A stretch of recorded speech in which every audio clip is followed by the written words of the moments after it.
نحن نقص عليك أحسن القصص بما أوحينا إليك هذا القرآن وإن كنت من قبله لمن الغافلين.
الحمد للہ رب العالمین والصلاة والسلام علی سید المرسلین محمد وعلی آلہ وصحبہ اجمعین. رب اشرح لی صدری ویسر لی امری واحلل عقدۃ من لسانی یفقہوا قولی. آج کا ہمارا درس سورہ یوسف کا 5واں درس ہے اور آیت نمبر 50 سے شروع کر رہے ہیں.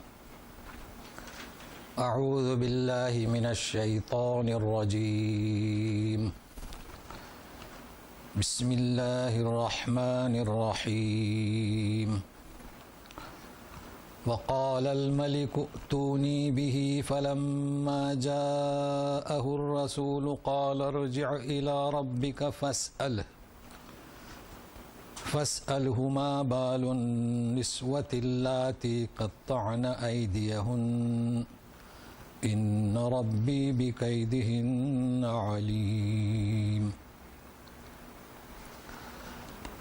یہ مجلس کون سی چل رہی ہے؟ بادشاہ کی. اور تعبیر جو ہے وہ فرد لے کر آیا قید خانے سے، جیل خانے سے. یوسف علیہ السلام نے جو تعبیر بتائی وہ لے کر آیا، تو اس تعبیر سے وہ متاثر ہو کر بادشاہ کہتا ہے ایتونی بہ. کیا کہتا ہے؟ اسے میرے پاس لے آؤ. اب یہ کیوں کہتا ہے اسے میرے پاس لے آؤ؟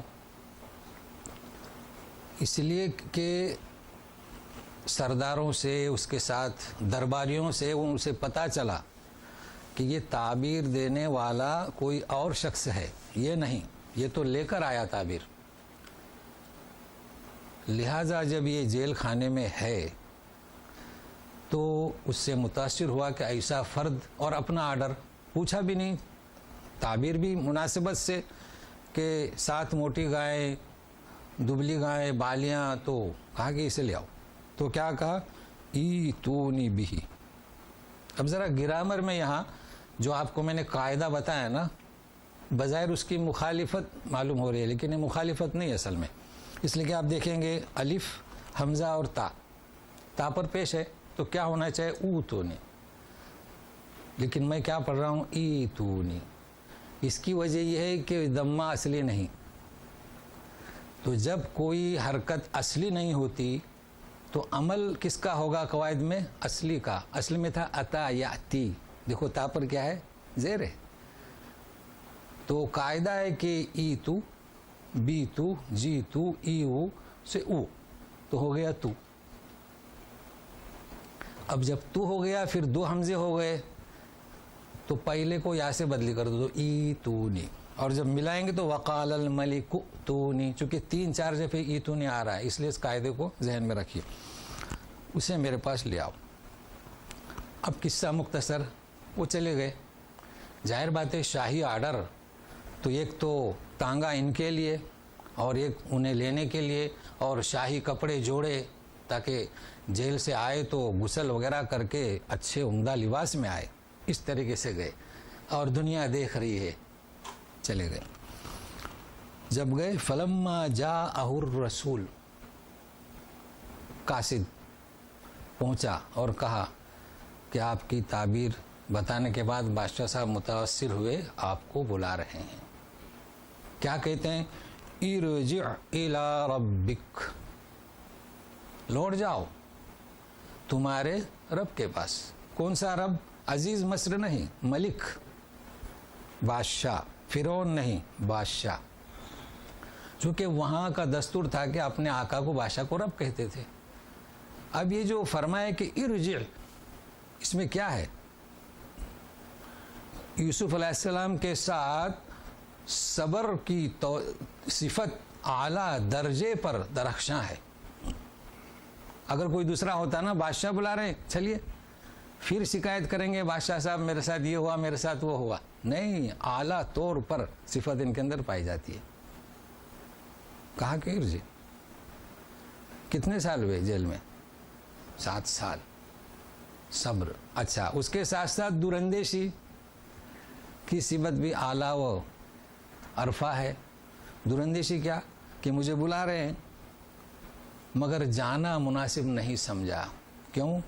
تو اگر جانے کا مقصد کیا؟ جیل سے فرار نہیں، بلکہ توحید کے پیغام کو پہنچانے کے لیے اللہ کی مخلوق کا مقابلہ، ان سے بات اس پر الزام لگایا گیا، اس سے میں بری ہو جاؤں، یہ مقصد. تو دوراندیشی بھی تھی. اچھا، 2 صفتیں ہو گئی. پھر سنیے تیسری صفت،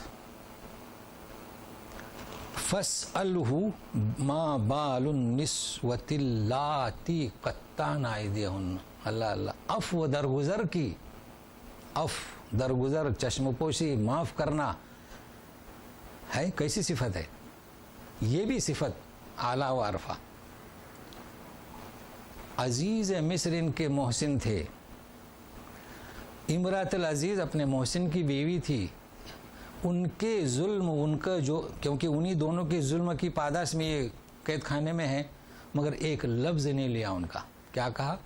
جا کے پوچھو ما بال النسوۃ اللاتی، ان عورتوں کی حالت کیا ہے جنہوں نے اپنے ہاتھ کاٹے. اس کا خلاصہ کیجیے. دیکھیے، نہیں تو کہہ سکتے تھے نا کہ میرے رب نے اور اس کی بیوی نے ظلم سے مجھے جیل میں داخل کیا، اس کا فیصلہ کریں. تو یہ ہے اپنے محسن کا حق، کیسی بھی ہو، مگر کیا کہا، اس کو ذہن میں رکھیے. پھر کیا کہتے ہیں؟ میرا رب تیرا رب، ان ربی بکیدہن علیم. میرا رب اچھی طرح واقف ہے کہ میں بری ہوں. کون سا؟ مالک حقیقی. اور محسن بھی واقف ہے. جو ان کا محسن تھا نا عزیز مصر، وہ بھی واقف ہے. اس نے کہا تھا کہ یوسف اعرض عن ھذا، چھوڑ دو اسے. اور اس بیوی سے کہا تھا کہ استغفری لذنبک، اور اس سے کہا تھا کہ انک من الخاطئین، جان بوجھ کر غلطی کرنے والوں میں سے تو ہے. تو وہ بھی واقف ہے. مگر کیا یہ بادشاہ واقف ہو جائے، عوام واقف ہو جائیں تاکہ میں تبلیغ کروں. تو یہ صفات ہمیں ملتی ہیں. ایسے ہی تمام انبیاء کے نفوس مقدسہ، پاکیزہ، صبر، تحمل، دوراندیشی، یہاں تک کہ دشمنوں کو بھی دعائیں دیں. یہ ہے انبیاء، ان کی بچپن سے حفاظت کی جاتی ہے.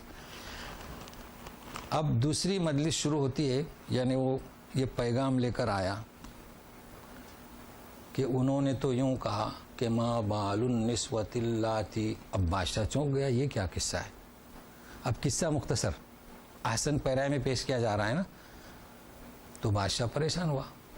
7 سال پہلے کا قصہ اب پھر ابھر آیا. بھولے نہیں تھے لوگ، دبا ہوا تھا. اب پوچھ تاچھ کرنے لگا تو بتلایا گیا کہ ہاں، کہ ان کے ساتھ ایسا ہوا.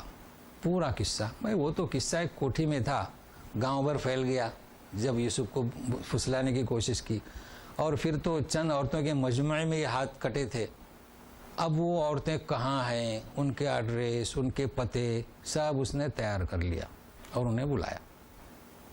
عزیز مصر بھی پہنچا، چونکہ یہ بڑا حکمران تھا نا، چونکہ 3 شعبے ہیں وہاں پر، اس کو ذہن میں رکھیے۔ ایک تو مفتیوں کا، چونکہ قرآن میں ان کے لیے مفتی کہا گیا، یعنی تعبیر دینے، وہ اصل میں وہاں کے دینی لیڈر تھے مذہبی۔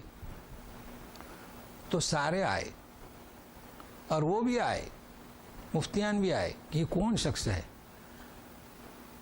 تو آئے دیکھیں تو عورتیں آئی، تو پہلا سوال دیکھو کیا کرتا ہے، قال ما خطبكن اذ راوتن يوسف عن نفسه قلنا حاش لله ما علمنا عليه من سوء قالت امرأة العزيز الآن حسحس الحق أنا راودته عن نفسه وإنه لمن الصادقين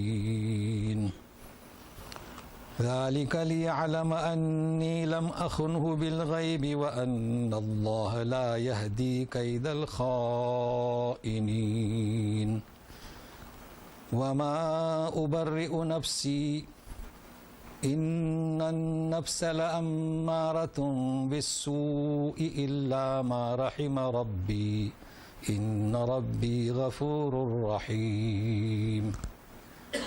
اس بات کو یاد رکھیے کہ یوسف کیا فرماتے تھے، ارجع، تو لوٹے، کہاں لوٹے؟ بادشاہ کی مجلس میں۔ اس کو بات کو ذہن میں رکھیے۔ تو بادشاہ کے یہاں مجلس ہے، دربار بیٹھا ہے، یوسف کہاں ہے؟ قید خانے میں۔ ما خطبکن، خطب پہلی دفعہ آیا ہے، تو خطب کن یعنی تم عورتیں، تو خطب کن تم سب مرد، خطب کما تم 2 مرد یا تم 2 عورتیں، خطب کی تو ایک عورت، خطب کا تو ایک مرد۔ وہ قرآن میں یہ سب ہے۔ سورہ طٰہٰ میں جائیے، 95 آیت میں،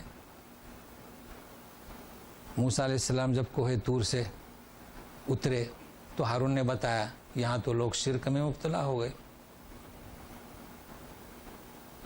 کہ سامری نے یہ کام کیا، تو کیا کہتے ہیں؟ ما خطبک یا سامری۔ تو خطبک کب استعمال ہوتا ہے؟ کیا بات تھی یہ کہ ایک عجیب واقعہ، عظیم واقعہ، عظیم حادثہ، نہیں تو ہم بولتے ہیں مالک، کیا ہو گیا آپ کو؟ تو خطبک ایک عظیم واقعہ پیش آیا ہو، تو پوچھتے ہیں کہ تیرا کیا معاملہ ہے؟ چلیے، موسیٰ علیہ السلام جب گئے، مصر سے فرار اختیار کیا، تو ایک کنارے درخت کے بیٹھے، سامنے دیکھا تو کنواں ہے، سب پانی پلا رہے ہیں، 2 لڑکیاں ساتھ میں کھڑی ہیں کنارے پر۔ عجیب واقعہ ہے کہ نہیں؟ کیسے لوگ ہیں، پوچھتے ہی نہیں انہیں، شرمیلی اور حیادار۔ تو بولے ما خطبکما، تمہارا کیا مسئلہ ہے؟ پوچھا ان سے۔ فرشتے آئے ابراہیم علیہ السلام کے پاس، تو فرشتے آتے ہیں تو کوئی مہم درپیش ہوتی ہے۔ زاریات 27واں پارہ پہلی لائن، ما خطبکم ایھا المرسلون، تمہیں کیا مہم درپیش ہے؟ تو کہیں مہم درپیش ہے، کہیں معاملہ، کہیں مسئلہ۔ تو یہاں کیا مسئلہ ہے؟ یہاں پر یہ مسئلہ ہے، کیا پوچھتے ہیں کہ ما خطبکن، اے عورتوں تمہارا کیا تجربہ ہے جب کہ تم نے پھسلایا تھا یوسف کو؟ سیدھا یہی سوال کرتے ہیں۔ تو مطلب انہیں معلوم تھا، کیا تجربہ کیا ہے تمہارا؟ تو کیا بتاتی ہے ہمارا تجربہ؟ حاش للہ، کیا کہا؟ حاش للہ، پناہ بخدا۔ یوسف علیہ السلام نے کیا فرمایا تھا جب بولی ہئی تلک، معاذ اللہ، اللہ کی پناہ۔ تو حاش للہ کے معنی اللہ کی پناہ، پناہ بخدا یعنی کیا؟ اللہ کی پناہ۔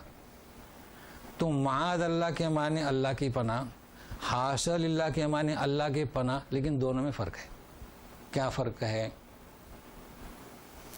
جب شیطان کا مقابلہ ہو، یہ دیہات والے جانتے ہیں، کبھی کبھی شیطان سامنے آتا ہے نا، تو اعوذ باللہ تو نہیں پڑھتے، کہتے ہیں لا حول ولا قوت الا باللہ العلی العظیم۔ یہ معاذ اللہ، کیا مطلب؟ کہ اب نہ آگے جا بڑھ سکتا ہوں نہ پیچھے ہٹ سکتا ہوں. دیکھیں اس کا ترجمہ کیا, لا حول ولا قوت. اس کا ترجمہ یہ نہیں ہے وہ بسم اللہ کی باقی طرح کہ ساری قوت اللہ سے نہیں. اب سامنے شیطان ہے, انسان کا یا جنات کا ہے, انسان کے بھی شیطان ہے, لٹھیاں لے کے کھڑے ہیں. اب میں نہ آگے بڑھ سکتا ہوں نہ پیچھے. حول اور قوہ, ہیر پھیر کرنے کی طاقت نہیں مگر اللہ کی تائید سے. تو یہ ہے اعوذ باللہ. مگر حاشا للہ میں یہ بات نہیں ہے. ترجمہ کریں آپ اللہ کی پناہ. حاشا للہ کا معنی سمجھے. جب پوچھا کہ تمہارا کیا تجربہ, انہیں تو اختیار تھا, کہہ دیتی کہ ہاں وہ تو ہماری طرف گھور گھور کے دیکھ رہا تھا یوسف, کہہ سکتی تھی نا. تو جو معاذ اللہ اور لا حول ولا قوت اللہ حاشا میں فرق ہے. تو حاشا کے مطلب کیا, ایسا موقع کہ سب کی طرف سے منہ موڑ کر اللہ کی طرف متوجہ ہونا. اور اعوذ باللہ لا حول میں بے بسی میں اللہ کی پناہ چاہنا. فرق ہے نا دونوں میں جی. تو انہوں نے یوسف پاکیزہ, تو پاکیزگی نے ان کو پاکیزہ اللہ رب العزت کا یاد دلا دیا. دیکھیں کیسا یاد دلایا. تو کہتے ہیں کہ حاشا للہ, اللہ کی پناہ ہم ایسی غلط بات نہیں کریں گی. ما علمنا علیہ من سوء, ہم نے کوئی برائی نہیں دیکھی. کیونکہ جب وہ انہیں پھسلا رہی تھی نا, یوسف گھور کے نہیں دیکھ رہے تھے, وہ تو پریشان تھے. اور پھر سرٹیفکیٹ بھی دے رہے ہیں وَإِنَّهُ لَمِنَ اچھا ما علمنا علیہ من السوء. اچھا اتنا کہنے کے بعد وہاں پر امراۃ العزیز تھی نا, فٹ سے بولتی ہے الآن حس الحق, ابھی تو حق بات کھل کر صاحب باہر آ گئی. دیکھو بینہ میں واضح ہوئی ہے کھل کر. انا راوتہ, دیکھیے یہ دال کو نہیں پڑھا جائے گا, راوت ڈائریکٹ تا پر. میں نے اسے پھسلایا اور وہ سچا ہے. دے دی سرٹیفکیٹ. اب ذرا ساتھ میں رہیے میرے, چونکہ کچھ لوگ ترجمہ رکھتے ہیں پاس میں, یوٹیوب والے بھی ترجمہ لے کے بیٹھتے ہیں. تو ذرا میرے ساتھ میں رہیے. اب جو آگے میں چل رہا ہوں, ابن عباس, مجاہد, ابن تیمیہ, ابن کثیر, ان کی تفسیر اور ان کا ترجمہ کر رہا ہوں. کیا کہتی ہے یہ کہ وہ سچا ہے, شہادت دے دی, سرٹیفکیٹ دے دیا. پھر مطلب ہے کہ اس نے اعتراف کر لیا کہ میں گنہگار, وہ سچا. اس کو بھی ذہن میں رکھی کہ پہلی دفعہ نہیں ہے, اس سہیلیوں کے مجمع میں بھی کہا تھا انا راوتہ, میں اسے پھسلاتی رہی, فاستعصم, وہ اپنے آپ کو بچاتا رہا, وہاں بھی اعتراف کر چکی ہے. اور یہ دوسری دفعہ. اس بات کو ذہن میں رکھیے, چونکہ یہاں ایک معرکہ کھڑا ہوا ہے جیسے فقہا کا ہوتا ہے نا آپس میں, اس لیے تفسیر میں تو ہمیں تو سیکھنا ہے. وہ بھی اہل علم ہیں, یہ بھی اہل علم ہے, صرف جاننا ہے. چونکہ تفسیر میں آپ کو وہ ملے گا جو میں کہہ رہا ہوں وہ نہیں ملے گا, اس وجہ سے. ذالک, کون سی مجلس ہے یہ؟ بادشاہ کی. یوسف علیہ السلام کہاں ہیں؟ قید خانے میں. یہ اس لیے میں کہہ رہی ہوں لیعلم, تاکہ یوسف کو معلوم ہو, انی لم اخنہ بالغیب, میں نے اس کے پیچھے, میں نے اس سے عشق تو کیا, زندان میں تو بھیجا, مگر میں نے خیانت نہیں کی پیچھے. کبھی کسی سے نہیں بولی کہ یوسف نے مجھے پھسلایا, کبھی نہیں, منہ پر ذکر نہیں نکالا. اور مجھے پتہ ہے کہ اللہ تعالیٰ خیانت کرنے والوں کو ہدایت نہیں دیتا. اچھا سن لو, اور میں اپنی پاکیزگی نہیں بیان کرتی, وما ابرئ نفسی, میں کوئی پاکیزہ عورت نہیں ہوں لیکن گنہگار بھی نہیں ہوں. ان النفس لامارۃ بالسوء, اس لیے کہ نفس جو ہے نا یہ گناہوں پر ابھارتا ہے, تو میں نے اس جذبات میں اسے پھسلایا. الا ما رحم ربی, مگر جس پر میرا رب رحم کرے. اور سنیے کہ جب فطرت انسانی رب کی طرف متوجہ ہوتی ہے, ان ربی غفور الرحیم. بات ختم ہو گئی. قصہ سمجھ میں آیا؟ اب ان کا ترجمہ سنیے. وہ کہتے ہیں کہ ذالک, یہ قول کس کا؟ یوسف کا. یوسف نے کہا کہ یہ میں اس لیے کہہ رہا ہوں کہ میں نے عزیز مصر کے خلاف کوئی خیانت نہیں کی. اچھا، پھر جن کے بارے میں عورتوں نے بیان دیا کہ فاستعصم، وہ بچتا رہا، مگر انہوں نے ترجمہ کیا کیا ہے؟ وہ مائل ہوا. تو وہ کہہ رہے ہیں کہ میں میری پاکیزگی بیان نہیں کرتا، نفس تو ابھارنے والا ہے. دونوں کے ترجمے فرق آیا نا سمجھ میں. اب یہ آپ جب تحقیق کی کتابیں پڑھیں گے نا تو یہ سوال کرتے ہیں کہ آپ جو ہے مجلس کو تبدیل کیسے کر گئے، قید خانے میں کیسے چلے گئے؟ مجلس کون سی چل رہی ہے؟ بادشاہ کی. یوسف تو وہاں آئے بھی نہیں. اچھا سنیے، وقال الملک ائتونی بہ استخلصہ لنفسی. ابھی آیت شروع نہیں کر رہا ہوں، صرف بتانے کے لیے. جب یہ شہادت ملی کہ وہ بری ہیں، بادشاہ نے کہا وہ لے آؤ اسے. ایتونی بہ، اب دوسرا ٹانگا بھیجا.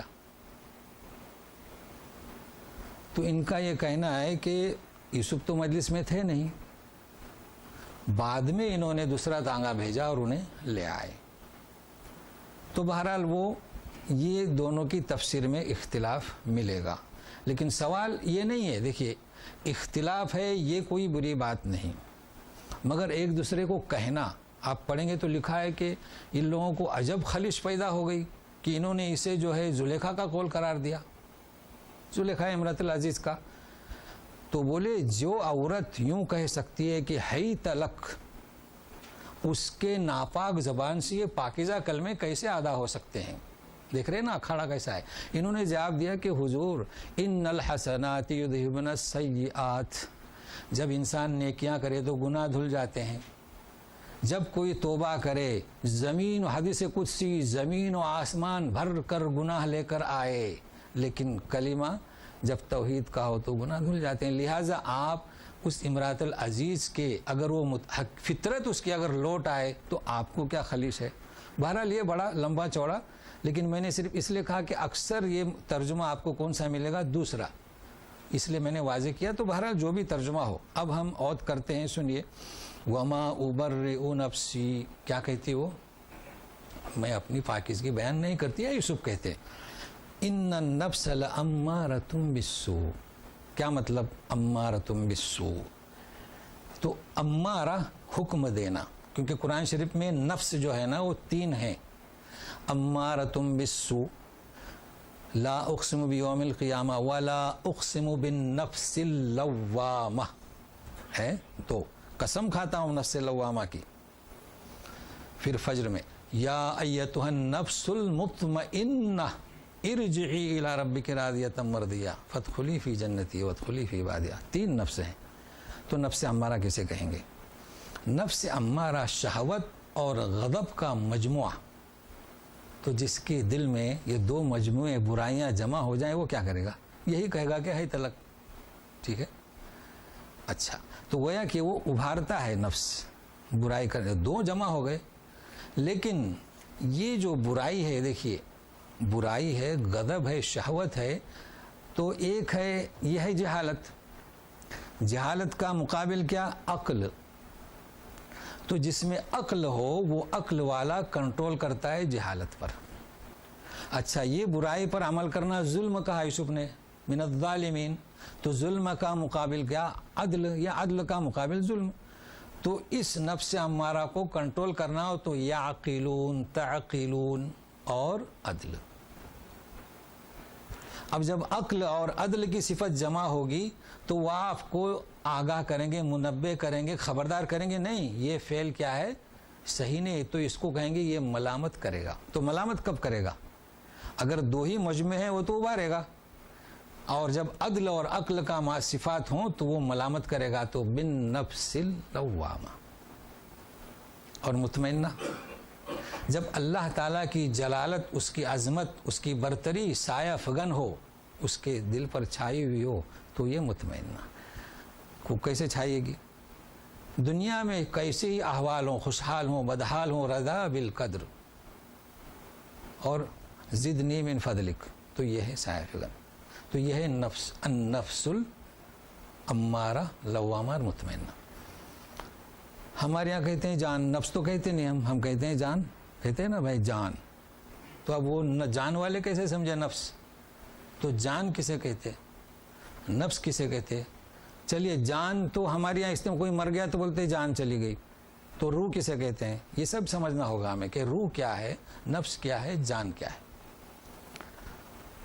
دیکھیے نفس، شیطانی وسوسہ کیا ہے؟ وہ تو کہہ رہی ہے، یا یوسف کہہ رہے ہیں کہ نفس ابھارتا ہے۔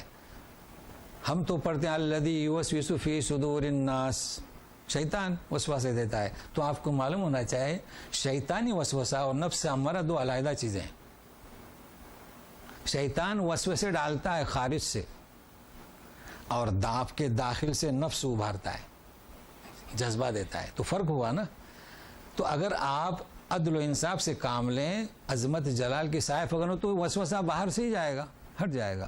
تو یہ خیال رکھیے کہ وسوسہ شیطان کا اور نفس اندرونی بھڑکاوا ہوتا ہے۔ اچھا، اب یہ کہ جان اور روح اور نفس، ہم کہتے ہیں کہ روح چلی گئی، کبھی کہتے ہیں کہ روح مر گئی، ہم کہتے ہیں جان ختم ہو گئی۔ تو یہی فرق ہے روح میں اور جان میں۔ جان کیا چیز ہے؟ انسان کا جو جسم ہے، ہماری ایک زندگی، وہ ہے جان۔ تو جان تو مرتا ہے، نفس تو مرتا ہے، روح نہیں مرتی۔ تو یہ فرق ہے کہ اس میں روح میں، اور روح تو اپنی جگہ چلے جاتی ہے۔ تو جب تک روح ہمارے اس میں ہے، ہم میں جان ہے، ہمارا ایک نفس ہے، اور جب روح چلی گئی تو وہ نفس کیا ہو؟ تو جسم کا ڈھانچہ ہے۔ تو یہ فرق ہے۔ چلیے اب آگے، اب سنیے، یہ مجلس ختم ہو رہی ہے، اور بادشاہ سلامت کیا کہتے ہیں؟ وَقَالَ الْمَلِكُ ائْتُونِي بِهِ أَسْتَخْلِصْهُ لِنَفْسِي فَلَمَّا كَلَّمَهُ قَالَ إِنَّكَ الْيَوْمَ لَدَيْنَا مَكِينٌ أَمِينٌ۔ کیا کہتے ہیں بادشاہ صاحب؟ ایتونی بھی، اسے میرے پاس لے آؤ۔ وہ تو پہلے بھی فرمایا تھا نا، لے آؤ۔ کیا استخلصہ لنفسی، یہ استخلصہ کیا؟ ہم کسی کو اتھارٹی دیتے ہیں، تو اتھارٹی کسے دیتے ہیں؟ جو ہمارا معتمد ہو۔ تو اس کا عربی میں ترجمہ ہے معتمد، اردو میں بھی ہے معتمد۔ اب اس کا یہ آسان فہم ہے کہ کسی کو ہم اتھارٹی دے دیں، یعنی ہمارا اس پر اعتماد ہو، اس پر بھروسہ ہو، اس کو پورا پاور دے دیں۔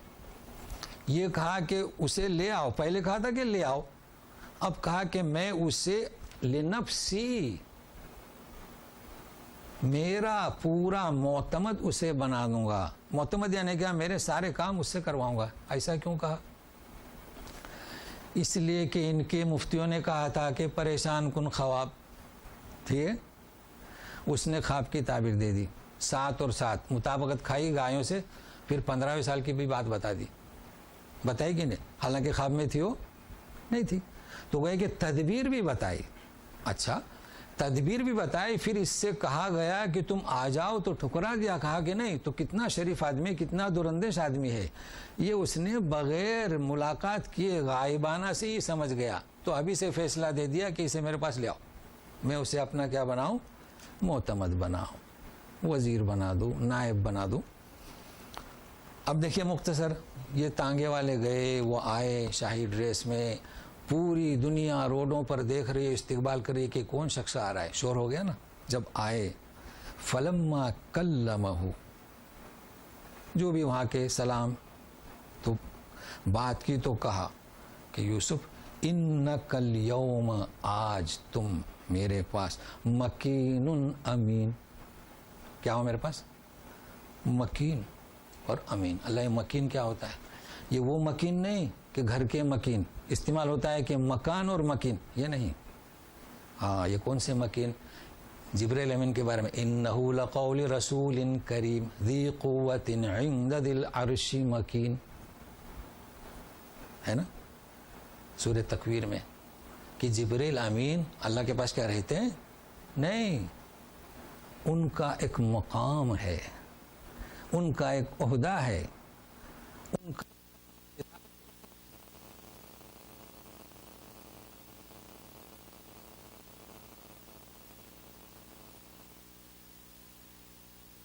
دیکھیں۔ تو تو تم ہمارے یہاں کیا ہو مکین، یعنی اقتدار تمہارا ہمارے پاس. یہ کہا اللہ اقتدار دے دیا. کیوں دیا؟ صلاحیت کی وجہ سے. امین یعنی محفوظ، جبریل حفاظت کرنے والے. یہ امین کیا؟ محفوظ. اچھا اب یہاں ذرا خیال رکھیے اس اگلی آیت میں، قال اجعلنی علی خزائن الارض انی حفیظ علیم. ٹھیک ہے، بولے کہ مجھے زمین کے خزانوں پر مقرر کر دیجیے. درخواست طلب کیا، اس لیے کہ میں حفاظت بھی کرنے والا ہوں اور اچھی طرح جاننے والا ہوں. اپنی 2 صفات بیان کی. وہ تو خواب کی تدبیر میں ہی بتا دیا تھا نا کہ دانے باقی رکھو بیج کے لیے. یہ تدبیر لوگوں کو اس کا علم نہیں تھا. لیکن سوال یہ آتا ہے کہ زمین کے خزانے پر یعنی کیا؟ وزیر. اب یہ مفسرین لکھتے ہیں کہ انہوں نے حکومت خود طلب کی، جبکہ خود کہاں ہے؟ خود تو طلب نہیں کی نا، اس نے دے دی پہلے سے. پھر یہاں بہت پریشان ہے کہ یہ تو غیر مسلم اور یہ نبی. اس پر بھی بڑی کتابیں اور معرکہ کھڑا ہوا کہ لے سکتے ہیں نہیں لے سکتے. بات اصل میں یہ نہیں ہے. ہم لوگ اپنے زمانے کی طرح سوچتے ہیں. کیا سوچتے ہیں کہ ہم مسلمان ہیں، بہت سارے مسلمان ہیں، چلیے مسلمان سے مسلمان کی شادی. اس زمانے سے نہیں سوچتے.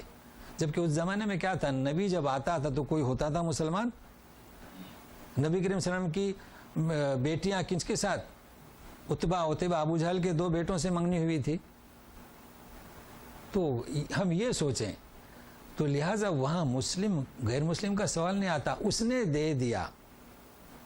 تو جب دے دیا تو انہوں نے کیا مانگا؟ جس انہیں مہارت جس کی ضرورت تھی، ضرورت اس کی تھی کہ یہ خواب کی تعبیر، شرمندہ تعبیر کیسے ہو. اس لیے خزائن الارض، زمین کے خزانے، پیداوار، غلہ، اور اس غلے کو کیسے محفوظ رکھنا 7 سال، اور کیسے اس کو میں خوب اچھی طرح جانتا ہوں. اور یہ تو پہلے کہہ چکے ہیں مما علمنی ربی. اور لوگوں نے مقابلے میں کوشش بھی کی کہ ہم بھی کوشش کریں گے. انہوں نے جمع کیا لیکن 3 سال میں اس کو دیمک لگ گئی، کیونکہ ان کو جمع کرنے کا طریقہ نہیں تھا. گیہوں کو، چاول کو حفاظت سے رکھنا ہے تو اس کا طریقہ ہوتا ہے کہ ہوا نہ لگے. تو بہرحال یہ انہوں نے طلب کیا. وَكَذَلِكَ مَكَّنَّا لِيُوسُفَ فِي الْأَرْضِ يَتَبَوَّأُ مِنْهَا حَيْثُ يَشَاءُ نُصِيبُ بِرَحْمَتِنَا مَن نَّشَاءُ وَلَا نُضِيعُ أَجْرَ الْمُحْسِنِينَ. كَذَلِكَ، اسی طرح، کسی طرح ہم نے بھائیوں سے بچایا، عورتوں کے مکر سے بچایا، تو اسی طرح ہم نے انہیں مکننا لیوسف، رہنے کے لیے جگہ نہیں دی، اقتدار دیا. دیکھو لی یوسف، مکننا یوسف نہیں ہے، لی یوسف تمکن، نمکن لہم دینہم، صحابہ کے بارے میں خلافت راشدہ. تو نمکن لہم دینہم یعنی کیا؟ اقتدار، قوت، شان و شوکت، یہ مراد ہے. تو ہم نے یوسف کو دیا یتبوأ منہا حیث یشاء. یتبوأ، وہ یتبوأ نے جو موسیٰ اور ہارون سے کہا گیا تھا تبوأ لبیوتکما مصر، گھر بناؤ نہیں، جہاں چاہے تصرف کرے مصر میں، جہاں چاہے گھومے پھرے. تو جب نکلتے تھے دیکھیے کیسا اقتدار دیا کہ چلیے فلاں محلے میں چلتے ہیں. ان کے پولیس کے ہرکارے اور شان و شوکت ساری قوم اطراف سے دیکھ رہی ہے. استقبال جیسے آج کل ہوتا ہے، کوئی منسٹر آتا ہے تو بعض پڑوس سے ادھر ادھر سے کپڑے، چادر، کرسیاں سب لے آتے ہیں. جب چلے گئے تو ختم، مکان خالی ہو جاتا ہے. تو یہ تبوّ، یہ عزت ہم نے بخشی.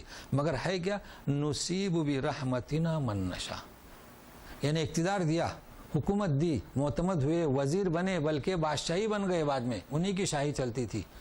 برحمتنا، کیا فرماتے اللہ تعالیٰ؟ ہماری رحمت سے. تو بادشاہت رحمت ہوئی کہ نہیں ہوئی؟ اقتدار رحمت ہوا کہ نہیں ہوا؟ وزارت رحمت ہوئی کہ نہیں ہوئی؟ ہماری رحمت سے ہم نے دیا. وَلَا نُضِيعُ أَجْرَ الْمُحْسِنِينَ، اور ہم نیکوکاروں کو اجر کو ضائع نہیں کرتے. تو اے مسلمانوں، یہ ہمارے ہی لیے رکھا ہے، مگر ہم نے اسے نفرت کی نگاہوں سے دیکھا ہے.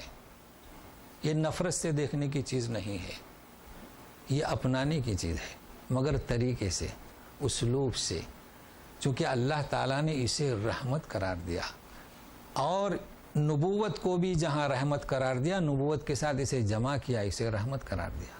یہ ہر ایک کو نہیں ملتا، یہ اللہ کی نعمت ہے، اور اس کا اس کے ساتھ ساتھ پھر ہم مزید عطا کریں گے، یعنی کوئی بادشاہ ہے، کوئی نبی ہے، تو سنیے وَلَأَجْرُ الْآخِرَةُ خَيْرٌ لِّلَّذِينَ آمَنُوا وَكَانُوا يَتَّقُونَ، اور آخرت کا اجر بہتر ہوگا ان کے لیے جو ایمان لائے اور متقیوں۔ کیا مطلب؟ آخرت کا اجر بہتر ہوگا۔ ہم نے یوسف کو اقتدار دیا، ہم نے حکومت دی، یا کسی غیر یوسف کو دیا، وہ بھی نعمت ہوئی، چاہے غیر مسلم ہو تو نعمت ہی ہوئی ہے نا۔ تو جب کسی غیر مسلم کو اپنی رحمت سے اقتدار دیا، ملک دیا، کسی مسلم کو دیا، اب آخرت کیا؟ تو کہتے ہیں کہ آخرت للذین آمنوا، تو گویا کہ جو غیر مسلم ہے ان کا اقتدار یہیں ختم ہو جائے گا، اور جو مومن ہیں ان کو اللہ تعالی مزید خیر عطا کرے گا۔ اب سنیے، خیر للذین آمنوا وکانوا یتقون، تو خیر کا کیا مطلب؟ یہ کیا خیر ہے؟ کہ یہ خیر نہیں، نبوت کا ملنا خیر نہیں، اقتدار کا ملنا خیر نہیں؟ تو یہ مسلم، امام مسلم نے نبی کریم صلی اللہ علیہ وسلم کا ارشاد نقل کیا، یہ میں آپ حدیث سے بیان کر رہا ہوں، چونکہ کبھی بھی آپ قرآن کی آیت کو سمجھنا ہے تو اس کے ساتھ حدیث کی مطابقت کریں، ہر آیت کی شرح آپ کو حدیث میں ملے گی۔ سب سے پہلے سنیے، خیر کا مقابل کیا ہے؟ شر۔ وَمَن يَعْمَلْ مِثْقَالَ ذَرَّةٍ خَيْرًا يَرَهُ، ہے نا، جو کوئی بھلائی کرے دیکھے گا۔ وَمَن يَعْمَلْ مِثْقَالَ ذَرَّةٍ شَرًّا يَرَهُ، مگر یہاں عجیب ہے، خیر کا مقابل خیر۔ آپ نے دیکھا ہے کہ نہیں؟ نبوت یہ ہماری رحمت، خیر ہے کہ نہیں؟ تعبیر خواب ہماری نعمت، خیر ہے کہ نہیں؟ پھر فرماتے ہیں کہ مزید خیر ملے گا، تو معلوم ہوا کہ خیر کے مقابلے میں بھی خیر ہے۔ وہ کون سا خیر؟ شر کے مقابلے میں جو خیر ہے تو شر معدوم، خلاص ختم۔ یہ سنیے، نبی کریم صلی اللہ علیہ وسلم فرماتے ہیں المؤمن القوی، طاقتور مومن، تو طاقت کس سے آئے گی؟ طاقت کس سے آئے گی؟ ایک تو جسمانی طاقت، ایک اس کے اقتدار کی طاقت۔ خیر و احب من المؤمن الضعیف، کمزور لاگر مومن سے وہ بہتر ہے۔ اللہ دیکھیں کیوں؟ اس لیے کہ کمزور مومن تو اپنا نماز پڑھے گا، بیوی بچوں کو دیکھے گا، اللہ اللہ کرے گا، ٹھیک ہے نا، اور قوی مومن دعوت کا کام کرے گا یا اقتدار ہے۔ لیکن پھر کیا فرماتے؟ وفی کل خیر، لیکن چاہے ضعیف ہو یہ ہماری جانب سے، قوی ہو ہماری جانب سے، خیر میں دونوں شامل ہیں۔ تو معلوم ہوا کہ ایک خیر ہوتا ہے شر کے مقابلے میں، ایک خیر ہوتا ہے خیر کے مقابلے میں۔ تو ہمارا جو دوڑ دھوپ رہے گی مسلمانوں کے آپس میں، وہ کس میں رہے گی؟ خیر کے مقابلے میں۔ لیکن کاش کہ لوگ قرآن سے جڑے رہیں۔ یہی مسلمان مسجدوں کی طرف بلانے والے کہاں اس بات کو سمجھ رہے ہیں؟ آپ دیکھ رہے ہیں امت میں کیسا انتشار ہے، اپنے اپنے مذہب کو لیے ہوئے اس بات کو سمجھ ہی نہیں رہے کہ تو خیر ہے۔ ہر فرد دعوت دے رہا ہے اللہ کی ابتغاء وجہ اللہ کے لیے، تو خیر کا مقابلہ ہم کریں، یعنی سبقت کریں، نہ کہ ہمارے بھائیوں کو ہم شر میں داخل کریں۔ تو سنیے، اب یہ قصہ جو ہے بہت مختصر کیا جاتا ہے کہ یہ یوسف علیہ السلام نے اقتدار لیا جب آئے تھے قید خانے سے، تو 30 سال کی عمر ہو چکی تھی، اور پھر عزیز مصر جو ہے نا وہ بھی تقریباً کمزور یعنی ضعیف ہو چکا تھا، اس کا سارے حسابات انہوں نے دے دیے، اور پھر اس کو پورا اختیار دے دیا یوسف علیہ السلام کو، انہیں پورا اختیار، اور راشن پر انہوں نے کنٹرول کیا۔ اب جب راشننگ کا دیکھیے، راشننگ تو اس زمانے سے چل رہا ہے، تو سب طرف خبر پہنچی، قحط آیا، تو کنان میں بھی خبر پہنچی، تو اب وہ لوگ آئے تو وہ قصہ اب دوسرا شروع ہو رہا ہے۔ تو سنیے گا، وَجَاءَ إِخْوَةُ يُوسُفَ فَدَخَلُوا عَلَيْهِ فَعَرَفَهُمْ وَهُمْ لَهُ مُنْكِرُونَ۔ یوسف کے بھائی کون؟ 10 دخلوا علیہ، داخل ہوئے. جب داخل ہوئے تو فعرفہم، یوسف نے انہیں جانا. وہم لہو منکرون، وہ انہیں پہچان نہیں سکے. کیوں ایسا اختلاف کیوں ہوا؟ اس لیے کہ یوسف علیہ السلام جب کنویں میں چھوڑ کر وہ گئے تھے تو کتنے سال کے تھے؟ 17 سال کے تھے. تو 17 سال سے 30 فرق آئے کہ نہیں؟ اور وہ تو 40-45 کے اوپر تھے، ان میں کیا فرق آئے گا؟ تو جو آدمی 50 کے اوپر گیا 40 کے، فرق نہیں آتا ہے. انہوں نے پہچانا. ٹھیک ہے. اب جب پہچانا تو ان کا بڑا خیال کیا اور اپنے دربانوں سے کہا، وہ جو پریشان ہو، کتنے دنوں کا سفر تھا نا، تو مہمان غسل خانے میں بھیجا، کپڑے بدلوائے، یعنی داخل ہوتے ہی. اب وہ بھی پریشان ہیں، لوگ بھی پریشان ہیں. سموں کو تو پتہ نہیں تھا نا کہ ان کے بھائی ہیں. پریشان ہے کہ یہ محل میں یہ کیسے آنے، غریب لوگ، بدن سے اس میں سے باس آ رہی ہے. تو نہلایا دھلایا اور پھر جو ہے کھانے کے لیے بٹھایا تو مرغ مسلم شاہی کھانا. تو پریشان ہے اور اس طریقے سے ان کی آؤ بھگت کی. تو سنیے اب، اور آؤ بھگت کرنے کے بعد انہیں وہ غلہ جو ہے وہ دے دیا. تو اس کا ذکر ہے وَلَمَّا جَهَّزَهُمْ بِجَهَازِهِمْ قَالَ ائْتُونِي بِأَخٍ لَكُمْ مِنْ أَبِيكُمْ أَلَا تَرَوْنَ أَنِّي أُوفِي الْكَيْلَ وَأَنَا خَيْرُ الْمُنزِلِينَ. ان سے کہا کہ ان کو راشن دے دو. دے دیا. پھر کہتے ہیں کہ ایتونی بِأَخٍ لَكُمْ مِنْ أَبِيكُمْ، تمہارا باپ جائے بھائی لے آؤ. انہیں کیسے پتہ چلا؟ تو جب آئے تو راشن ہوتا ہے نا، تو آج کل تو دکھانا پڑتا ہے کارڈ، کتنوں کے نام ہے. تو پوچھا نا کہ ابا کتنے ہیں، ان کی بیویاں کتنی ہیں، 4 ہیں، یہ سب پوچھنا پڑتا ہے. حالانکہ انہیں پتا تھا، یہ جاننا چاہتے تھے کہ بنیامین خیریت سے ہے کہ نہیں. تو بولے ہاں ایک بھائی ہے، وہ رہ گیا ہے.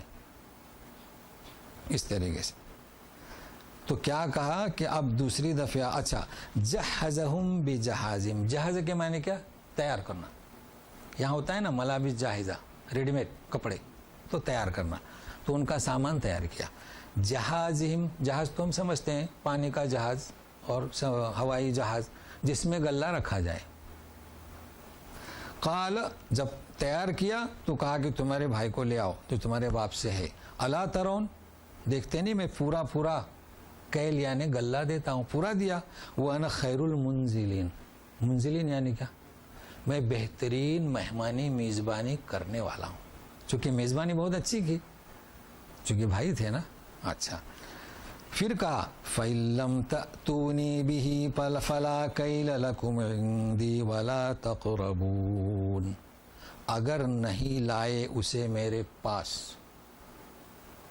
فَلَا كَيْلَ لَكُمْ، تمہیں کوئی غلہ نہیں، عندی میرے پاس، ولا تقربونی، میرے قریب مت آنا.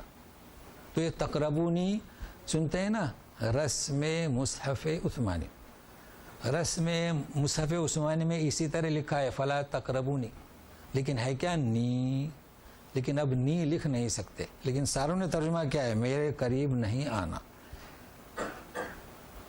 اب یہ تو مسئلہ ہو گیا نا، اب وہ لائیں گے کیسے انہیں؟ تو سنیے قالوا سنراود عنه اباه وانا لفاعلون.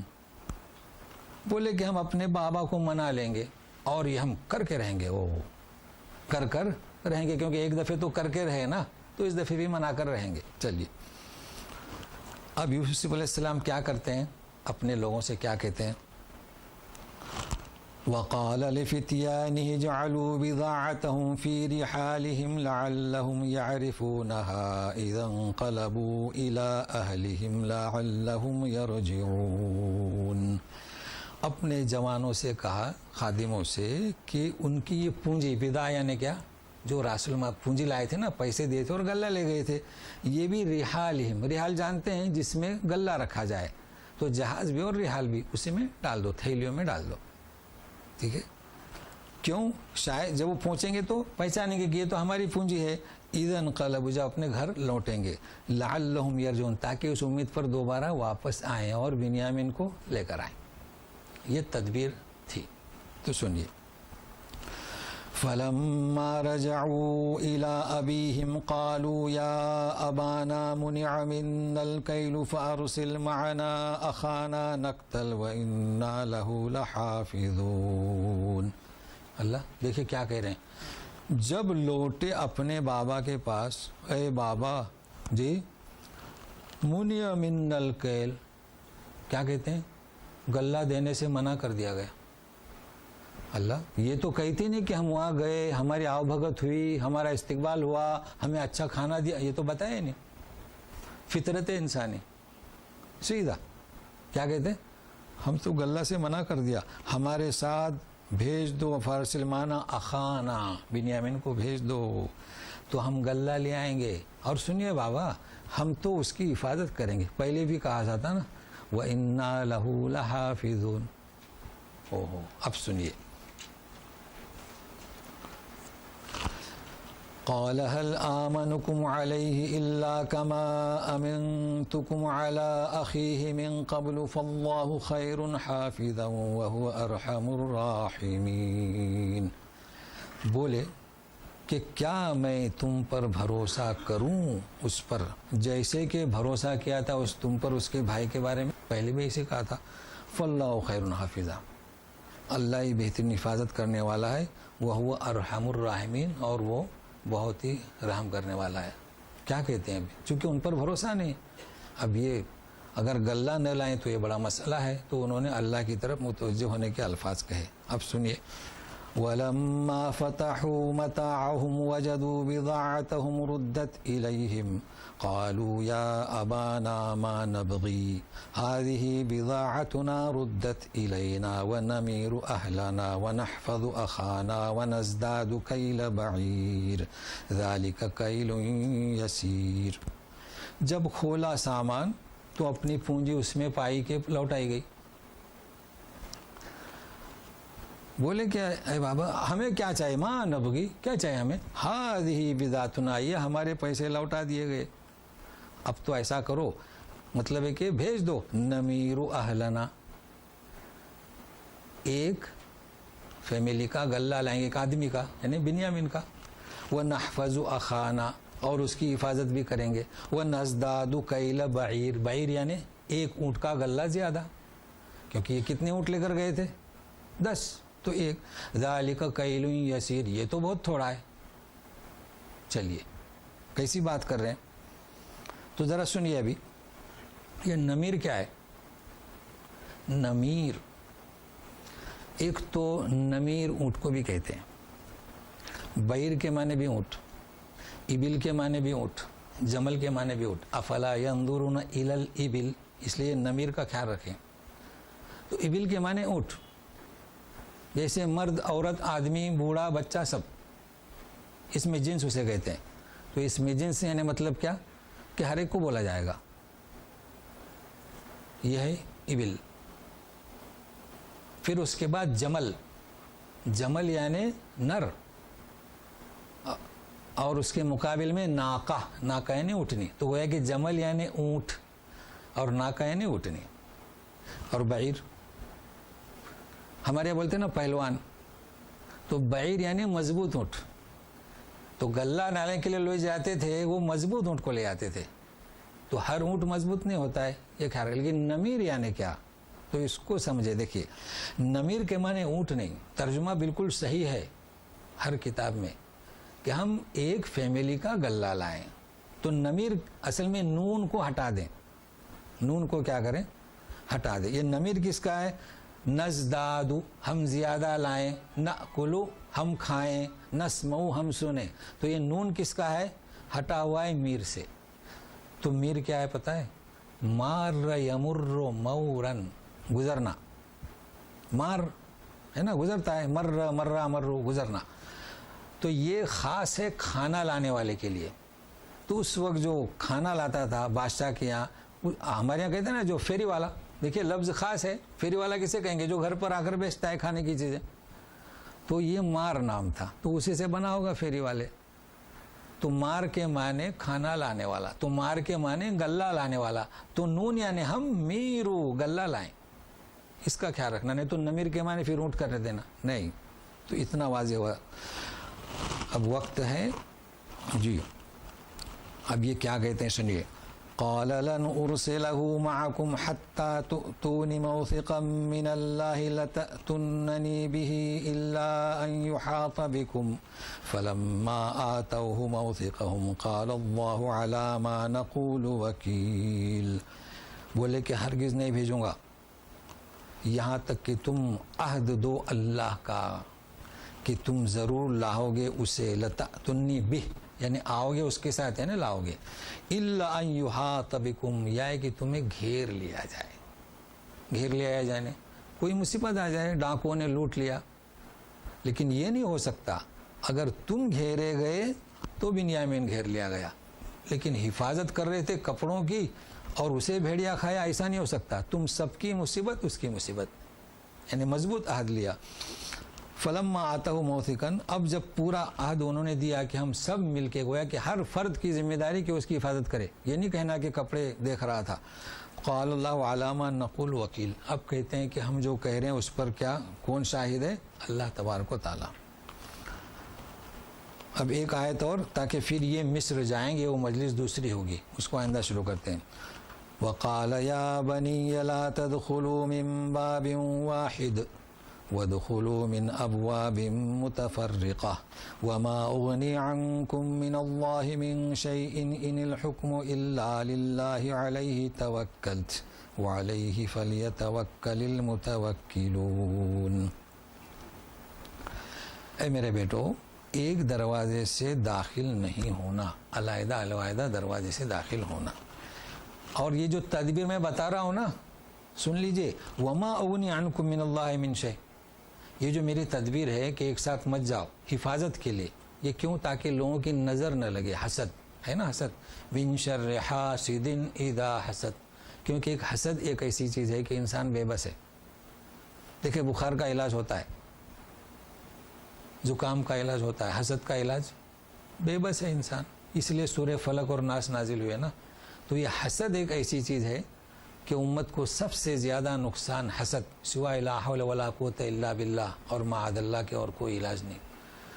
لیکن پھر بھی فرماتے ہیں کہ یہ میری تدبیر اللہ کے مقابلے میں کچھ بھی کام نہیں آئے گی. اللہ اللہ، سنیے تو صحیح، نبی کہتا ہے کہ میری تدبیر اللہ کے مقابلے میں، حقیقت ہے تقدیر کے، تدبیر کرنے کا حکم ہے، علاج کرنے کا حکم ہے، مگر اس بھروسے پر کہ هو الشافی، اور وہی باقی رکھنے والا ہے. ان الحکم الا للہ، اللہ کا ہی حکم چلتا ہے، فیصلہ اسی کا، آپ کچھ بھی کریں ہوگا وہی جو اس کے یہاں لکھا ہوا ہے. تو وہی ہے نا کہ خواب کی تعبیر ہو، کیا جو ہو چکا وہ ہو کر رہے گا، جو حالات ہو رہے ہیں لکھے ہوئے ہیں تقدیر میں. علیہ توکل، میں اسی پر بھروسہ کرتا ہوں. وعلیہ فلیتوکل المتوکلون، اور چاہیے کہ انہی پر بھروسہ کریں بھروسہ کرنے والے. یہاں پر بھی فا آیا. اب یہ فا کون سا؟ فا فی الفور کا نہیں، فا علت کا، کیونکہ ہم جب بے بس ہیں، ہماری تدبیریں جب کام نہیں آتی تو ہمیں کیا کرنا چاہیے؟ اسی پر بھروسہ کرنا چاہیے. تو اس فا کو بھی یاد رکھیں. فا کبھی کس کے لیے آتا ہے؟ فی الفور کے لیے، کبھی کس کے لیے؟ علت اور سبب بیان کرنے کے لیے.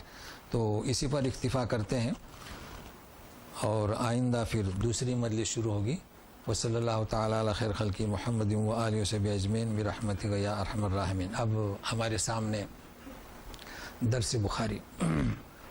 تو بخاری میں ہم چل رہے تھے وحی الہی، چونکہ اصل تو وہی ہے وحی الہی. پھر اس کے بعد کتاب الایمان وحی الہی کے ساتھ ساتھ ہی، پھر کتاب العلم. اب شروع کرتے امام بخاری کتاب الوضو. تو کتاب الوضو میں انہوں نے شروع کیا؟ ظاہر ہے کہ امام بخاری ہمیشہ کلام پاک کی آیت کو کوٹ کرتے ہیں. تو سورہ مائدہ کی 6 نمبر آیت کو لے آئے ہیں. یا ایھا الذین آمنوا اذا قمتم الی الصلاۃ، یعنی جو تم نماز کی تیاری کرو، اب نماز پڑھنا ہے، فاغسلوا، دیکھو فا آیا. اب جب نماز پڑھنا ہے تو پہلا کام کیا؟ فاغسلوا وجوہکم، چہروں کو دھوو. دیکھو یہ ہاتھ دھونا تو سنت میں سے ہے نا، فرائض بیان ہو رہے ہیں. وَأَيْدِيَكُمْ إِلَى الْمَرَافِقِ، کونیوں تک ہاتھ. وَامْسَحُوا بِرُؤُوسِكُمْ، سروں کا مسح. دوبا آیا، ٹھیک ہے. وَأَرْجُلَكُمْ إِلَى الْكَعْبَيْنِ ٹخنوں تک پیر. 4 فرض ہو گئے بالکل واضح ہیں. تو اس کے بقیہ جو کیا ہیں وہ سنتیں ہیں, چونکہ نبی کریم صلی اللہ علیہ وسلم جو عمل رسول ہے اس کو بھی پیش کریں گے بعد میں, لیکن انہوں نے اس سے شروع کیا ہے. اب ذرا غور کریں کہ یہ چیزیں جو بیان کی گئی ہیں بالترتیب, آپ نے ہاتھ دھوئے, کلی کیے, ناک صاف کیا, تو جو آپ چہرہ دھوئیں گے تو کیا پہلا فرض ہے نا, پھر کیا کریں گے ہاتھ دھوئیں گے دوسرا فرض, پھر کیا کریں گے مسح کریں گے تیسرا, پھر کیا کریں گے پیر. مگر اس میں ایک سوال آتا ہے, شیعہ حضرات پیر نہیں دھوتے, فقہ جعفری وہ مسح کرتے, یہ ایک مسئلہ. دوسرا مسئلہ, اگر آپ کو ایک شخص یوں کہے کہ پہلے سر کا مسح کر لیا, پھر منہ دھویا, پھر پیر دھوئے, یعنی ترتیب میں فرق کر دیں, تو آپ بتائیے کہ وضو کیا خیال ہے اس کا وضو کا. تو سوال یہ آتا ہے کہ اللہ تبارک تعالیٰ نے جب ترتیب یہ لکھی ہے وہ کس لیے, اسی ترتیب سے کلام پاک کی صورتیں نازل ہوئیں آگے پیچھے, مکی, مدنی, اعراف میں, مینا میں, اور بعد میں نبی کریم صلی اللہ علیہ وسلم نے اسے مرتب کیا. تو یہ ترتیب کا ہمیں ملحوظ رکھنا چاہیے, ترتیب کو. لہذا ایسا نہیں ہے کہ ہم پہلے ہاتھ دھوئیں یا ترتیب سے دھوئیں, کیونکہ یہ ترتیب یہ. اب رہا سوال کہ مسح کا, تو وہ کہتے ہیں کہ وَمْسَحُوا مسح کرو, اس کے بعد میں کیا ہے پیر, تو مسح کرو. یعنی سمجھ رہے ہیں نا بھائی, اللہ تعالیٰ فرمائے فَاغْسِلُوا وُجُوهَكُمْ وَأَيْدِيَكُمْ, ختم ہو گئی بات. وَامْسَحُوا مسح کرو بِرُؤُوسِكُمْ وَأَرْجُلِكُمْ. تو اس کا جواب کیا دیں گے؟ اللہ تعالیٰ نے غسل اور مسح کو علیحدہ نہیں کیے ہیں, بلکہ پہلے کیا دھونا ہے بعد میں کیا دھونا ہے, ترتیب بتائے ہیں. لہٰذا ایسے کیسے بتائیں گے کہ فَاغْسِلُوا وُجُوهَكُمْ وَأَيْدِيَكُمْ وَأَرْجُلَكُمْ وَامْسَحُوا بِرُؤُوسِكُمْ. ان کا یہ کہنا ہے کہ ایسی آیت ہونا چاہیے تھی. تو بولے نہیں, ایسا نہیں ہے. اس صورت میں کیا ہوتا تھا کہ پہلے پیر دھو پھر بعد میں مسح کرو.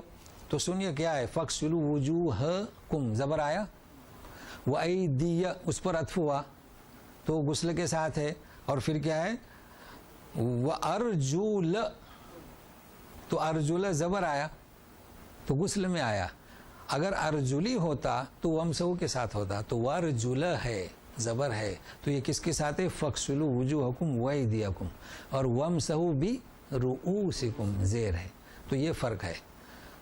اب ٹھیک ہے, اگر ہمارے یہاں سفر میں ارجلکم یعنی پڑھتے ہیں ارجلکم, لیکن سفر میں مسح کرتے ہیں, اور حضر میں یعنی قیام کی حالت میں ہم دھوتے ہیں. اب سوال آتا ہے, امام بخاری نے بیان کیے ہیں, عام طور پر لوگ یہ جانتے ہیں کہ 3 مرتبے اعضاء کو دھونا چاہے, تو انہوں نے لکھا ہے مرتن مرتن مرتان مرتان ثلاث مرہ. کیا مطلب اس کا؟ یہ حدیث, اب یہ تو قرآن کی تشریح اس سے پہلے بھی سن چکے ہیں, مگر چونکہ حدیث کے ساتھ یہ کیا مطلب اس کا, امام بخاری پڑھتے ہیں مرتن مرتن مرتان مرتان ثلاث مرہ.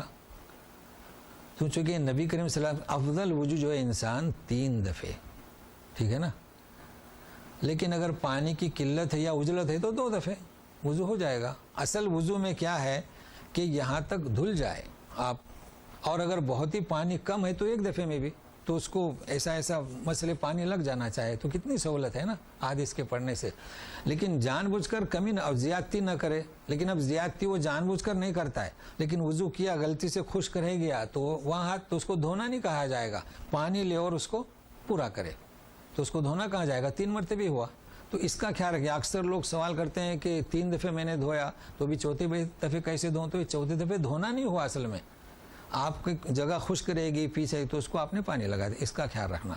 اچھا, آپ سوال آتا ہے کتاب الوضو, اس کو خیال رکھیں, چونکہ الحاکم نے جو بیان کیا الوضو الوضو الوضو,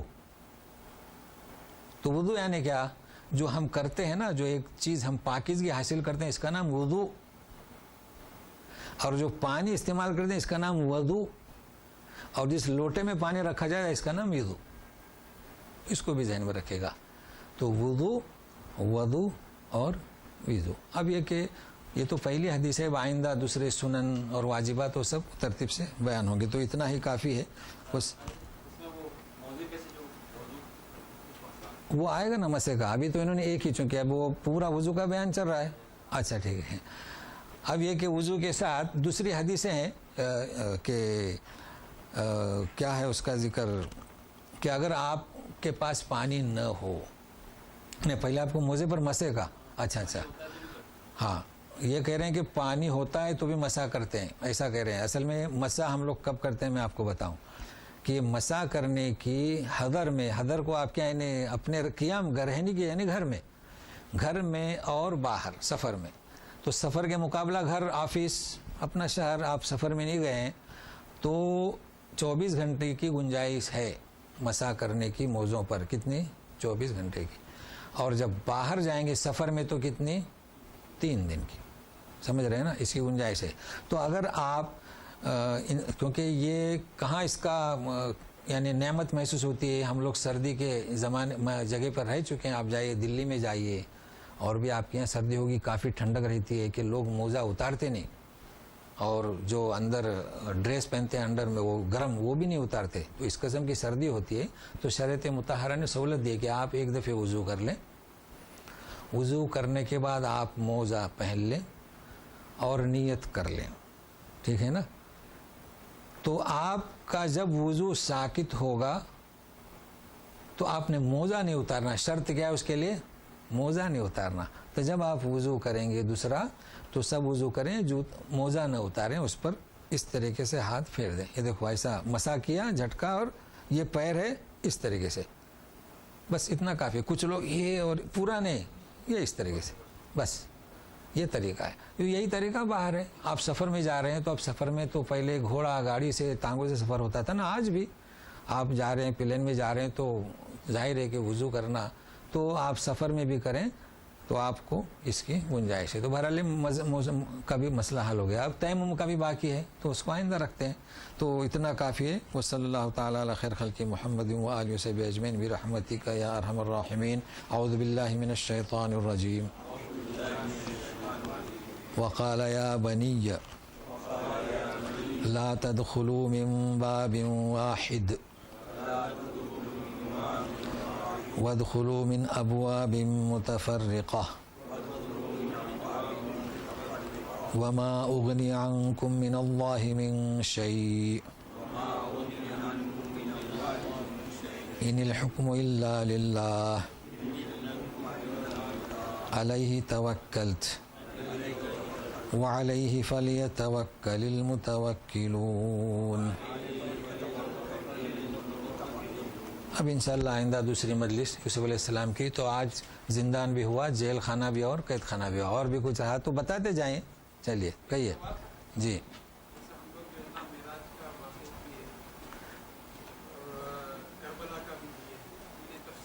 جی جی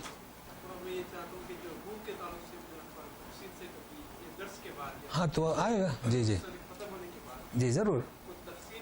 آپ کو کیا چاہیے؟ روح چاہیے. ٹھیک ہے ٹھیک ہے, اچھی بات. مطلب آپ کو عالم ارواح چاہیے. دیکھو روح سے ایک تو یہ روح ہے, اس کے بارے میں تو اللہ تعالیٰ نے فرما دیا وَيَسْأَلُونَكَ عَنِ الرُّوحِ قُلِ الرُّوحُ مِنْ أَمْرِ رَبِّي وَمَا أُوتِيتُم مِّنَ الْعِلْمِ إِلَّا قَلِيلًا, کہ اس روح کے بارے میں تو تمہیں علم کچھ دیا گیا نہیں. اور ایک ہے ارواح عالم. تو آپ کیا چاہتے ہیں, ارواح عالم یا روح؟ روح. چلیے کوئی بات, کوئی مشکل نہیں, انشاءاللہ ضرور انشاءاللہ. جی جی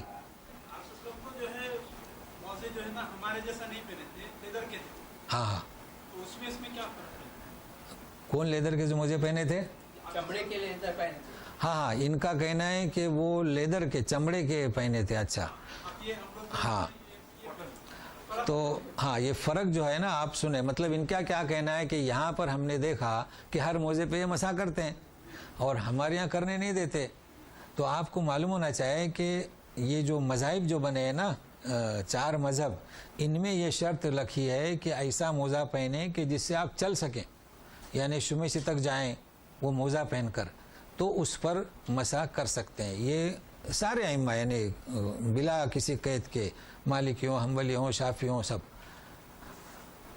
لیکن اس اہل علم نے یعنی دلیل کیا کہ ایسا موزہ پہننا چاہے کہ جس سے چل سکے، تو یہ تحقیق کیے کہ ایسا موزہ ہو مسح کریں کہ پانی چمڑی کو نہ لگ سکے، تو فرق آیا نا، چلنے کی شرط نہیں کس کی، یعنی آپ ایسا موزہ نہ پہنے کہ آپ نے مسح کیا تو اندر پانی چلا گیا پیر کو، تو ایسا موزہ ہو تو اس پر مسح کر سکتے ہیں، سمجھ رہے ہیں نا۔ تو علامہ ابن تیمیہ، علامہ ابن حزم، تو یہ اختلافات تو ہوتے رہیں گے، اب ہم سہولت سے فائدہ اٹھائیں، تو اس کا مطلب یہ نہیں ہے کہ چونکہ وہاں دلیل نہیں، اگر دلیل ہوتی، حکم ہوتا تو سوال ہی پیدا نہیں ہوتا ہے۔ جی اچھا سوال کیا آپ نے، اور کچھ کہیے۔ متفرقہ یعنی گیٹ، حسد نہ ہو، کیونکہ کسی کے 11 لڑکے تو حسد ہوتا ہے نا، تو ابھی ہے وہ آیت آدھی باقی ہے، اور تو حسد ہوتا ہے نا کہ یہ کتنے ایک گھر کے چہرے سے نظر آتے ہیں نا، یہ حسد کی وجہ سے۔ ہاں تو وہ آپ ذرا کاٹن کا لے لیں، پلاسٹک کے میں تو نہیں جائے گا۔ جی کہیے، سنیے، ہاں نہیں جاتا۔ کس کے بارے میں؟ ہاں وضو کے بارے میں۔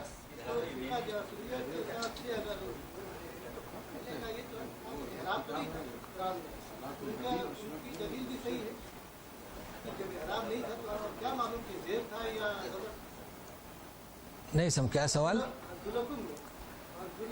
ہاں ارجلکم، ہاں جی جی جی، ہاں ان کا کہنا ہے کہ اعراب جو ہے بعد میں لگا ہے، جی جی ہاں، لیکن وہ ایسا نہیں ہے، اعراب جو قراتیں وہ دیکھی جاتی ہے نا، پہلے لوگ بالکل صحیح صحابہ کے زمانے میں ارجلکم ہی پڑھتے تھے، سمجھ رہے ہیں نا، چونکہ وضو جو ثابت ہے، تو اب آپ بتائیں کہ جیسے کہ حضرت عمر رضی اللہ عنہ، حضرت علی، امیر معاویہ، تو یہ پیر دھوتے تھے، تو کیا ہو سکتا ہے کہ وہ ارجلکم پڑھیں؟ کسی سے ثابت نہیں، مسح کرنا کسی سے ثابت نہیں ہے نا، یہ فقہ جعفریہ سے شروع ہوا، ہم اس چیز کو دیکھتے ہیں، باقی یہ بالکل صحیح ہے کہ زیر زبر نہیں تھے، زیر زبر تو ہمارے لیے لگے، اجمے کے لیے لگے ہیں، سمجھے نا، لیکن وہ قرآن صحیح پڑھتے تھے۔ جی نفس اور وسوسے سے کیسے بچا جائے؟ نفس اور وسوسے سے ایسے بچا جائے کہ عقل، لعلکم تعقلون ایک چیز، اور عدل، یہ 2 صفتیں لائیں، اور تیسرا اللہ تعالیٰ کی عظمت اور جلالت کو اپنے تصور میں رکھیں، تو نفس کے وسوسے سے بچا جا سکے گا۔ صحیح نا، اچھا سوال کیا ماشاء اللہ۔ جی جی جی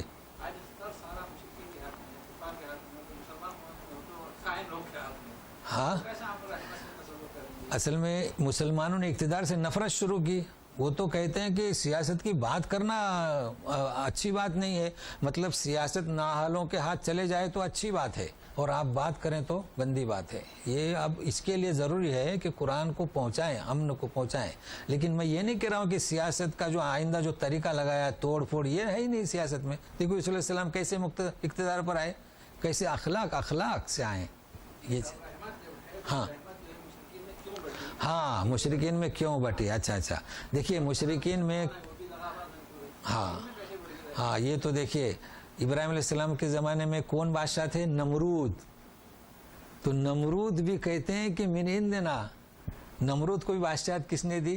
اللہ نے دی۔ فرعون کو کس نے دی؟ اللہ نے دی۔ تو اللہ تعالیٰ فرماتے ہیں تلک الایام نداولها بین الناس، خلافت راشدہ بھی اللہ نے دی، وَلَنُمَكِّنَّ لَهُمْ دِينَهُمْ، ہم ان کے لیے دین کو پھیلانے کا اقتدار دیں گے، لیکن جب ان میں نااہلی پیدا ہو جاتی ہے تو اس اقتدار کو پلٹ دیتے ہیں۔ نداولو بین الناس، تو کمزوری ہم مسلمانوں کی ہے۔ ہم مسلمانوں میں کتنے مذہب بن گئے، دیکھیے سر پٹولی ہو رہی ہے کتنے، تو کوشش کریں کہ ہم سب ایک ہو جائیں۔ بسم اللہ، چلیں۔